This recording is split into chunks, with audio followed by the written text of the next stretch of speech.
ไผ่หญ้าหรือว่าเอาไผ่เอาเพื่องซะเอาเพื่องมาไผ่เนาะแต่ว่าเพื่องก็มีอยู่แหละเพื่องน่ะเนาะที่เพิ่นตีเขาปลูกแต่เอามาเฮ็ดไผ่เป็นที่มุงก็ได้มันก็บ่หลายดอกเนาะหรือว่ากระเบื้องเก่าสังกะสีเก่าก็มีนะแล้วไปปลูกซะผูกทั้งเตาผูกขอบไก่หั่นเนาะอันนี้เห็นดีนำตัวนี้ดูคำบ่พร้อมนำตัวนี้เนาะเพราะว่าการที่จะมีข้อไก่อยู่ใกล้เคียงน่ะมันมีหลายอย่างนะพี่น้องมีหลายอย่างแบบไหนหนึ่งประจักษ์ขี่มันประจักษ์มินประจักษ์จะจังมันสิเกิดให้บัดนี้พี่น้องทุกคนรู้ว่าให้ที่อยู่ในข้อไก่ในไก่นะ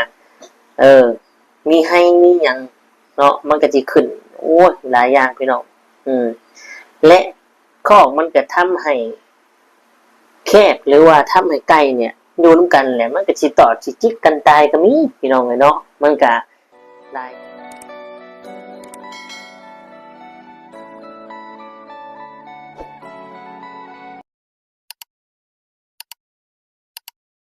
คือเขามาลงกับทักทายสบายดีและสวัสดี FC พ่อแม่พี่น้องหมู่เพื่อนเบิดทุกคนทุกท่านว่าจะอยู่ฝั่งไทยฝั่งลาวหรือต่างประเทศก็ยินดีต้อนรับเข้าสู่ช่อง YouTube ตุคำปันสุขเด้อพี่น้องเนาะมาเจอพ่อตุคำมื้อนี้พี่น้องเนาะก็อยู่ห้องคือเก่าพี่น้องเนาะทักทายกันยามเช้าเนาะก็ถือว่าบ่เช้าแล้วพี่น้อง10 โมงแล้วได้11 โมงเนาะ11 โมงเลยจะเที่ยงนี่แหละพี่น้องเนาะมื้อหยุดเนาะหยุดตั้งแต่สงกรานต์พุ่นแหละตุคำก็ได้ยาวเลยพี่น้องวันจันทร์เนาะวันจันทร์ตุคำสิเริ่มงานพี่น้องเลย มื้อนี้ประเด็นเขารับเข้าการเข้างานเขาเวียกเลยมื้อนี้เนาะเรื่องราวประเด็นมื้อนี้ก็เป็นเรื่องราวของน้องมะนาวคือเก่าพี่น้องเนาะหลังจากที่ตุคำได้ลงคลิปพี่น้องหลายคนก็คือสิเข้าใจเนาะพี่น้องเนาะเข้าใจน้องมะนาวแน่เข้าใจทั้งตุซิดแน่เข้าใจทั้งแม่เวียงแน่เนาะพี่น้องเนาะเข้าใจน้องมะนาวเนี่ยเข้าใจแบบใดพี่น้องเนาะทุกคำจะว่าทั้ง3มุมเลยมื้อพี่น้องเนาะคือ เข้าใจน้องมะนาวเนี่ยเข้าใจนั่นนี่พี่น้องเข้าใจว่าคนอยากได้เนาะก็เห็นใจในมุมที่คนอยากได้เนาะเวลาเขาอยากได้อีกอย่างเขาก็คือจะเข้าใจเนาะกับสิ่งนั้นคำว่าอยากได้เนี่ยน้องมะนาวเนี่ยเราก็อยากได้เราก็บ่เคยมีพี่น้องเลยเนาะและเมื่อได้ยินแบบนี้แล้วในเมื่อได้ยินแบบนี้แล้วเราก็ดีมุกดีใจพี่น้องเลยเนาะก็คิดว่าแม่เพิ่นเนี่ยสิซื้อโตได้น้ำได้โตราคาแพงราคาสูงให้เนาะตัวคำซื้อเนี่ยมันสิตกอยู่ประมาณ 15,000 พี่น้องเนาะ 15,000 แต่ว่ามันก็หลายปีได้ 2-3 ปีผ่านมาแล้วตัวคำซื้อแต่ว่าตอนนี้บ่ฮู้ว่ามันจะขึ้นราคาบ่เนาะตัวคำซื้อ 15,000 พร้อมได้น้ำขึ้นเลยตัวคำซื้อเนาะแต่ว่าตอนนี้มันอาจจะขึ้นอยู่ได้ขึ้นราคาอยู่ก็บ่หลายหรอกเนาะก็สิขึ้นอยู่เพราะว่าน้ำมันสินค้าสิ่งของต่างๆก็ขึ้นนำคือกันพี่น้องเนาะมีแต่ว่าให้น้องมะนาวก็ขยันนุ่มันเนาะขยันนุ่มันขึ้นหนูพัดลมเขามุมเนี่ยพัดลมเนี่ยเอาเข้าตื่นมาต้องรู้จักเก็บสิอย่ายุ่งดีๆยุ่งดีๆบอกสมรักพี่น้องเลยเนาะตื่นมาแล้วก็ไปตะลิน นี่แหละพี่น้องเนาะความอยากได้แต่ว่าน้องนาวกะจักสิว่าเป็นคนอะไรคือตุสิบานเนาะบางครั้งก็ฮู้จักความบางครั้งก็บ่ฮู้เนาะแต่ว่าคลิปก่อนที่ตุสิจะลงคลิปนี้เนี่ยคือว่าดีใจเนาะดีใจจะมีไฟฟ้าใช้แล้วว่ะก็ได้ยินอยู่น้องนาวว่าแบบดันน้ำได้ว่าซั่นตอนแรกตุสิเปรียบเทียบใส่กับอันของเรานะที่มีไฟส่องลงนะเพื่อนเราตัวซิดเนี่ยตัวซิดว่าอยากให้น้องน้าได้แบบนี้คือกันเพราะมันเป็นไฟเราแต่ว่า น้องมะนาวว่าแบบใดนะมาสั่นเนาะในวันนี้พี่น้อยในมุมของแม่เวียงบ้านนี่เนาะตัวคำจะบอกในมุมของแม่เวียงในมุมของแม่เวียงเนี่ยความตั้งใจของแม่เวียงเนาะความตั้งใจของแม่เวียงหรือว่าความที่ตั้งใจอยากซอยน้องมะนาวเนี่ยคือซอยตัวนี้พี่น้องที่ซื้อสลัดผ้าสแลมแนวมุงพักให้น้องมะนาวเนาะหรือว่ากระถางน้ำสูบน้ำขึ้นมาปล่อยหดน้ำพักคันแรกพี่น้องแล้วก็ปุ๋ยเนาะปุ๋ยมันก็บ่ได้แพงดอกพี่น้องปุ๋ยใส่พักถุงละ4-50ถุงละ 10,000 ก็มีและบัดนี้พี่น้องเอ้ยน้องไม่เรียกน่ะสิซื้อแบบโตเครื่องอุปกรณ์การปลูกผักให้แต่น้องมะนาวนี่บ่อยากได้น้องมะนาวเลยคัดแม่เวียงว่าอยากได้โซล่าร์เซลล์อยากได้โซล่าร์เซลล์และบัดนี้ความตั้งใจของแม่เวียงที่จะซื้อตัวนั้นให้เนี่ยแม่เวียงก็เอาโอเคถ้าว่าเจ้าอยากได้โซล่าร์เซลล์เอาแบบนี้แม่ก็จะเบิ่งก่อนสิหาตัวราคาซ้ำธรรมดาพอแก้ไขเจ้าไปก่อน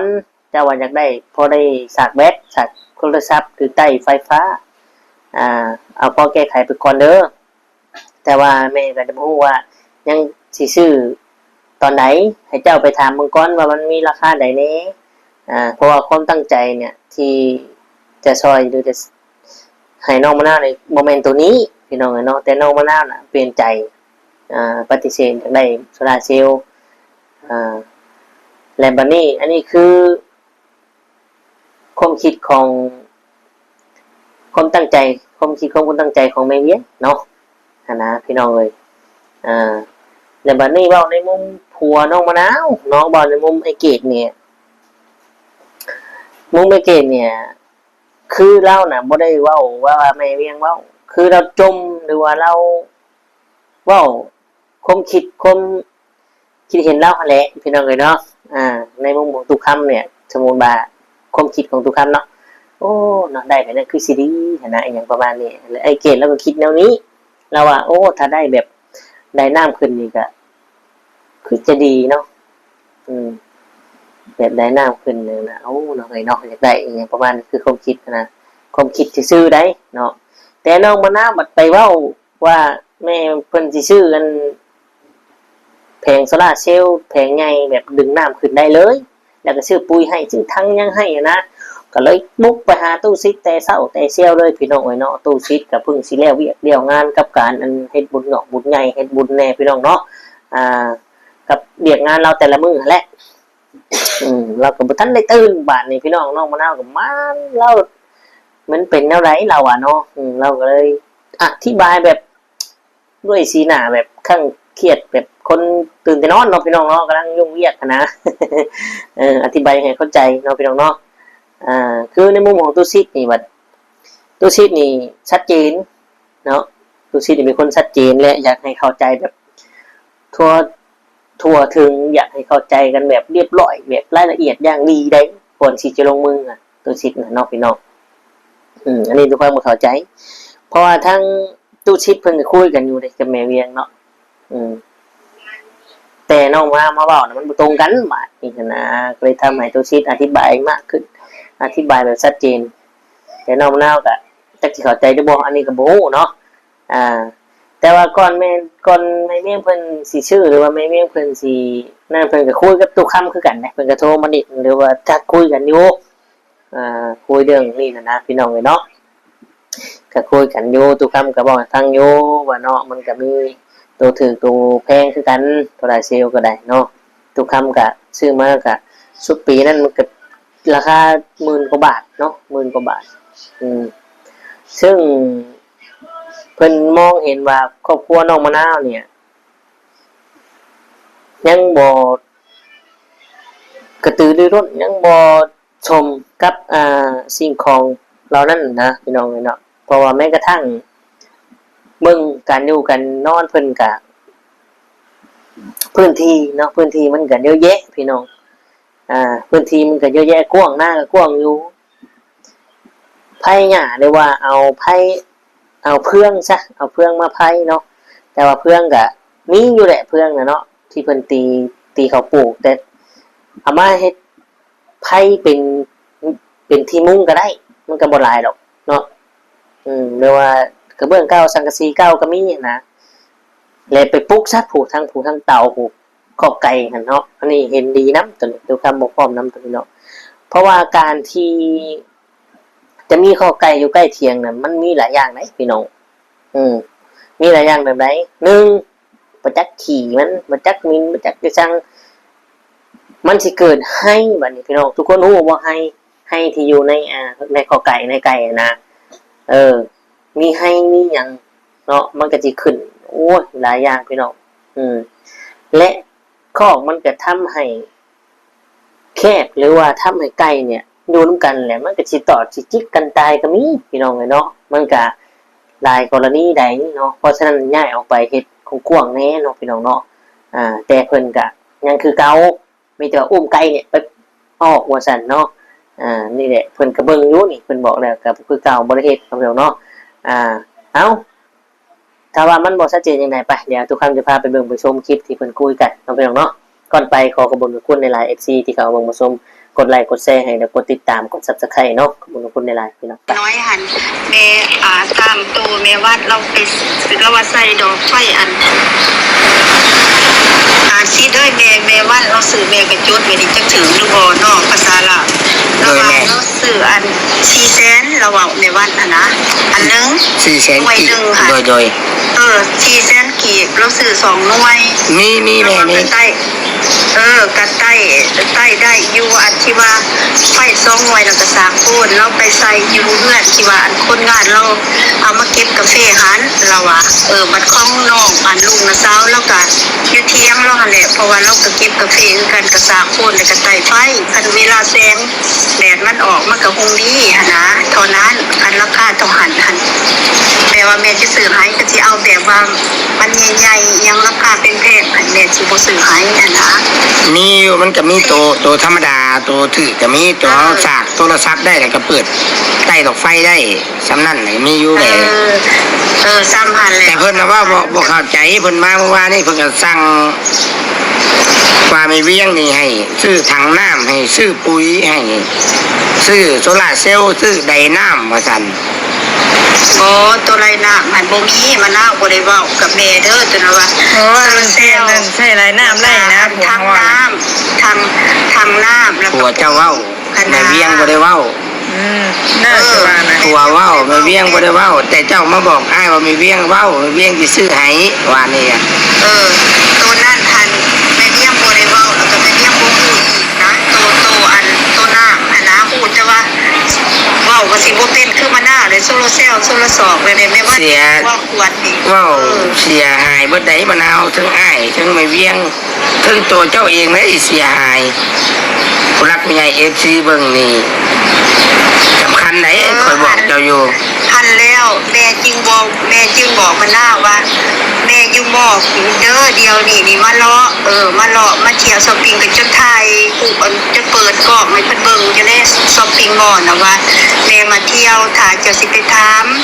ตูซีทันเพราะว่าผู้อื่นก็บ่แม่นผู้อื่นอีกสิไปแค่เจ้าก็มีแต่ตูซีทันเราจะซื้อให้เราสิไปถามให้แต่เจ้าคำว่าถามให้แต่เจ้าคำว่าถามเด้อบ่ทันได้ว่าซื้อบ่ทันได้ตกลงกันเทื่อคำว่าซื้อค่ะแล้วแม่ยังถามแต่เบื้องต้นว่าอยู่ในบ้านหันมีบ่มะนาวคันมีก็ไปถามเจ้าก็ผัวหันเพราะว่ารบกวนหันตูซีไอ้ซีเจ้าร้ายแล้วก็ค่าเบี้ยเกรงใจแม่ว่าอย่าว่าสิถามเบิ่งนี่มะนาวตอบแม่นะสิถามเบิ่งคันมันบ่มีเด้อสิไปหาตูซีเฮาก็ว่ากันจังซั่นเด้ตัวน้ำตัวยังบ่ได้ว่าเด้อมีแต่ว่าปุ๋ยแล้วก็ทั้งน้ำและเพิ่นเปลี่ยนใจว่าเพิ่นบ่เอาตัวมุ้งแดดถ้าน้ำมุ้งเพิ่นสิปลูกผักเพิ่นบ่เอาตัวนั้นสิกับเพิ่นขอเอาเป็นตัวนี้แม่ก็ได้ว่าให้ไปถามเบิ่งถามตัวซีแต่ตัวที่เราถามเลยอย่าสู้ออกคลิปแม่บอกนะเพราะว่าควบมันบ่ทันได้แน่นอนราคาของบ่ทันรู้แล้วจริงคันตัวซีแล้วบอกว่าราคาตัวใดหั่นมาบอกแม่คันสันมะนาวบ่ต้องเว้าแม่สิไปถามตัวซีเองสิปรึกษากันเองแม่เว้าสิเด้ ที่ถามกับลูกศิษย์นั่นเองเลยจังคอยแม่จังสิฝากเงินให้เราเด้อเข้าใจบ่มะนาวเข้าใจเพราะว่าบ่มาเว้าแล้วเว้าไปตามอื่นนั่นแหละอีหยังของบ่ทันได้เว้าบ่อยากเว้าไปก่อนนะคันเว้าไปก่อนแหละเสียน้ำกันได้ดิออกให้คนเบิ่งทั่วโลกนะเสียน้ำกันได้ดิสื่อนี่แม่นบ่ล่ะ แม่นได้ไหม ซื้อไปแต่ตูซิดมาเปิดคลิปไปแล้วลูกมะนาวก็ผัวมาเว้าไปได้สิซื้อให้ไม่เลี้ยงเลยไปน้ำกันถ้าเบิด เจ้าเว้าเองเองโพดเจ้าน่ะ แต่แม่สิซื้อให้แม่ซื้อไอ้เหล้าซิดตัวราคาถูกสุดนะตัวเสียบโฟนได้ เอาแต่ตัวสากโทรศัพท์มันยังได้เนาะแม่เนาะ สากอันโทรศัพท์ก็ไต่ไฟได้ตัวนั้นนะตัวน้อยดอกกระบ่ได้ใหญ่ปานใดดอกตามที่ว่าในวันซื้อมาในการอันเราก็เปิดให้เบิ่งก็เห็นไฟหูตอนเราไปซื้อแล้วยังไปเปิดอยู่หาดผุดแล้วเราเอามาเอื้อนแล้วก็มาเปิดแม่ยังว่าโอ้หุ่มดีเนาะแล้วซื้อให้น้องไส้หันลูกน้าสาวหันแล้วก็เปิดแล้วก็คนนั้นแล้วก็ว่าหุ่มเอื้อยหุ่มขอบใจเด้อนะต้นนิดหน่อยนะบ่ได้ใหญ่เด้โดยแม่อันว่าเพิ่นว่าจังได๋สิสังเกตว่าจังได๋บ่เห็นเรานะมื้อนี้เราบ่ได้มาเพิ่นมาผู้เดียวแต่เช้า ไล่ เพิ่น ตัวใช่ไรไล่ เมื่อวานนี้อันนั้นเราว่าจังได๋ เราก็บ่ได้ว่าหยังได้เราก็เงียบมีแต่เมียเพิ่นเป็นคนเว้า เราบอกมาแต่เพื่อนได้ ผัวเจ้าน่ะว่าอยากได้ดมว่าอยากได้ซื้อๆผัวเจ้าอยากได้ เจ้าไปถามเบิ้งสิไรละบ่อนเลยเอา เข้าใจเอาตัวนั้นแต่ผู้ซื้อน่ะไผซื้อให้เจ้า แล้วจะมาหากับว่าตามแล้วบ่อนแล้ว เว้าตามเว้าแต่ผู้ซื้อน่ะแม่เวียงเราบ่ได้เว้าว่าเราสิซื้อให้ตัวแพงพี่น้องมะนาวนี่ยังบ่เข้าใจอยู่ได้น่ะ แม่สิซื้อตัวถือลูกที่ว่ามันแก่ไขโซข้าวก่อน ตั้งสติเข้าใจว่าเจ้าอยากได้เจ้าอยากได้ตัวดีตัวมีแต่ว่าบางครั้งเจ้าก็วุ่นวายเกินไปแล้วก็เพิ่นเบิ่งแล้วเจ้าก็ยังอาจสิรักษาบ่ได้สำหรับสิ่งของที่มันแพงขนาดนั้นน่ะถือว่าการที่ว่าดิ้นรนของพวกเจ้าน่ะมันยังบ่สมเจ้าเข้าใจบ่เพิ่นเว้านะนี่จะว่าอยากได้แล้วก็เว้าเองเองมาดิโอ้หลายแนวพี่น้องที่สอบางครั้งข่อยก็บ่อยากเว้าออกไปแล้วสอน่ะหลายแต่พยายามอดเอาเข้าใจจักเราเป็นคนแบบใดนะพยายามทบทวนอยู่ว่าเราเป็นคนแบบใดเราแบบใดไม่อย่างต่างๆนะแต่ว่าแต่ซื้อแม่บ่หานี้สิเอ้ยแม่สิซื้อแล้วออกซื้อในสมมาสมควรนะพอเที่ยงเราก็ยังเป็นเที่ยงอยู่กับไก่อยู่อันนี้เฮาสิไปเอาหยังบูลาที่ว่าปั่นถังปั่นนั่นปั่น นอนก็ยังนอนน้ำข้อไก่อยู่เนาะเอาไม่ตกคือคอยบอกนะครับข้อไก่น่ะคือโบเฮ็ดออกไปอีกคือโบเฮ็ดคือขยายคือโบขยายออกไปบอกเลยทุกเจ้าน่ะโบเฮ็ดอย่างเบิดคอยเมื่อยจะบอกแล้วโมเห็นว่าให้เด้อพี่น้องคือบางทีมันก็เมื่อยอะนะเข้าใจความรู้สึกอยู่เนาะทุกคนเนาะบ่แม่นว่าคอยให้คอยอีกอย่างเราได้คือบางทีเฮาอยากซอยอย่างคำเว้าน่ะเว้าตลอดบ่เคยเฮ็ดหยังอธิบายให้ฟังเท่าใดเทื่อไม่ก็มีไม่หยังก็มีบ่เฮ็ดบ่แปลงบ่เฮ็ดหยังมันอยู่จังไดก็อยู่จังซั่นแต่ละมื้อเขามื้อนี่นอนกับไก่ เทพไทยป้องกัน นอนกับไก่บ่จุเจ้าบ่มีการพัฒนาอหย่างคือบ่เฮ็ดข้อไก่ออกไปขยายออกไปน้อยๆใกล้ๆน่ะแล้วว่าย่านคนหลักไก่ แล้วว่านอน มันเป็นข้ออ้างของพวกเจ้าน อนหันก็ได้แล้วว่า พวกเจ้าเข้าใจบ่พวกเจ้าบ่อยากเฮ็ดหยังเลยบ่ขอยอยากถามเจ้านั้น อันนี้ละวันนอนหันก็ได้ นอนหันก็ได้นอนกับไก่เห็นวะแต่ละมื้อ จั น่ะ บไปใส่คอก คอกน้อยๆได้พี่น้องมันจนบ่ลมเลยมันจนบ่นอนน้ำกันเลยเอาเข้าเบิดมันก็ตอดกันตายอ่ะตัวน้อยตอดตัวใหญ่ตายพี่น้องเลยเนาะตัวใหญ่ตอดตัวน้อยตายก็สิซะไม่เวียงคือหลายๆคนเบิ่งนี่คนเข้าใจเด้อเราสิซื้อตัวน้อยให้นี้ตัวสากตัวซับได้ แต่เพิ่นสิเบิ่งความตั้งใจของเจ้าชุดเจ้าน่ะตั้งใจทำไดชุดเจ้าน่ะเหมาะสมบวกกับสิ่งที่จะได้ที่มันมีคุณค่านั่นตอนนี้ชุดเจ้ายังบ่เหมาะสมการกระทำชุดเจ้ายังบ่ได้ความขี้ข้านของโดยแม่ เอาจังสีเนาะ โดย ซีทันเป็นถามคือเขาเว้าซ้ำนี้คันว่าเรื่องโซโลเซลบอกโอ้ยเว้าน่าอายเพิ่นนี่เว้าบ่ถูกสามหันแล้วก็อีหยังเราอยากได้อันปุ๋ยบอกกระทั่งบอกหั่นน่ะเท่านั้นบอกแล้วก็ราคาเท่าใดบอกแม่เดี๋ยวแม่ก็สิส่งให้ซื้อซีดนั่นแล้วอันเป็นใจายเพิ่นซื้อให้เพิ่นนั่นน่ะเพิ่นขอมาสามหันแม่ก็ซื้อให้สามหันหั่นน่ะก็ถือบ่หรือว่าผิดอันแม่เว้านี่นะ เข้าใจบ่แต่เงินคำนี่พี่น้องฟังนำเด้อข่อยบ่ได้อีหยังจักกีบบ่มีว่าการว่าผู้ใหญ่รักผู้ใหญ่แม่เวียงผากมามันเหลือแล้วข่อยฮักข่อยเอาข่อยโกงมะนาวข่อยได้น้ำมะนาวบ่ได้มีอะไรคู่มือนี่พี่น้องบ่มีเลยคือแค่รักษาไว้แค่ให้ชุบันได้ชุบันมีบ่มีส่วนต่างอีหยังเบิด บ่อันลูกซีดไปซื้อนี่เอาไปไก่บ่ไปซื้ออยู่ไสนี่หรือว่าอยู่ในบ้านนั่นบ่ บ่ซื้ออยู่เซโน่นะแม่ โอ้โอเค มันก็บ่ยากอีหยังแม่แต่มันแบบมันก็มีบางคอมเมนต์แต่ว่าบ่ได้สื่อสารดอกที่ขณะข่อยถ่ายเจ้านี่บางคอมเมนต์เขาก็ยังมาเว้าให้ข่อย